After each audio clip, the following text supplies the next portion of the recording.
Title: The Silence of Amina. Amina had always been the quiet one in the village. Her smile, though rare, was soft, like the early morning sun peeking through the clouds. Everyone admired her for her calmness and respect, but no one knew the storm she was hiding. From the outside, her marriage to Musa seemed perfect. Musa was tall, with broad shoulders, and his laugh could shake the walls. People said he was a man to be feared and respected, but they didn't know what happened behind closed doors. It all started small.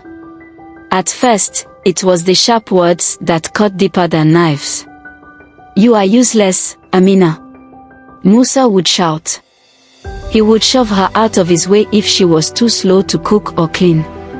The villagers would sometimes hear raised voices, but they thought it was normal. After all, men and women argued everywhere.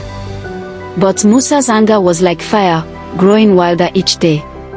One evening, as the moon hid behind thick clouds, Musa returned home drunk, his eyes bloodshot, his fist clenched. Amina knew it was going to be a bad night. She trembled, her hands shaking as she stirred the soup, hoping to avoid his wrath. But Musa was not in the mood to be pleased. "Is this what you call food?" he spat, throwing the bowl across the room. The hot soup splashed against the wall, leaving a mark like the scars he left on her body. Amina backed away, but it was too late.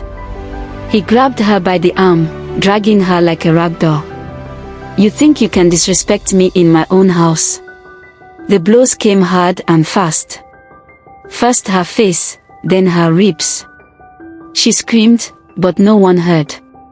Or maybe they did, but fear kept their doors locked. Amina's body grew weak over time, but she endured. Every day she prayed, hoping the beatings would stop, that Musa would change. But he didn't. The bruises multiplied, each one telling a story of pain and silence. One night, when the rain poured heavily, covering the sound of her cries, Musa's rage went too far. He hit her with such force that she collapsed, blood trickling from her nose. Amina didn't move. She couldn't. Musa stood there, panting, his chest rising and falling, staring at her limp body. It was only after a few moments that he realized something was wrong.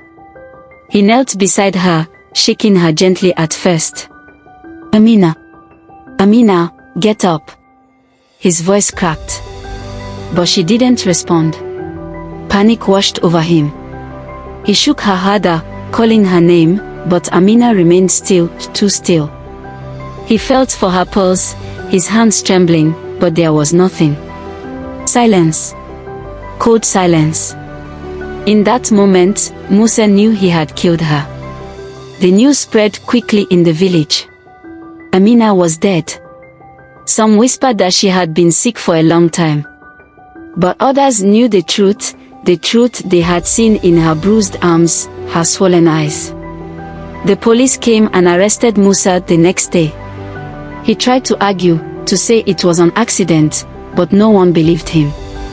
The villagers who had once feared him now cursed him as they watched him being led away in handcuffs. In court, Musa was sentenced to life in prison.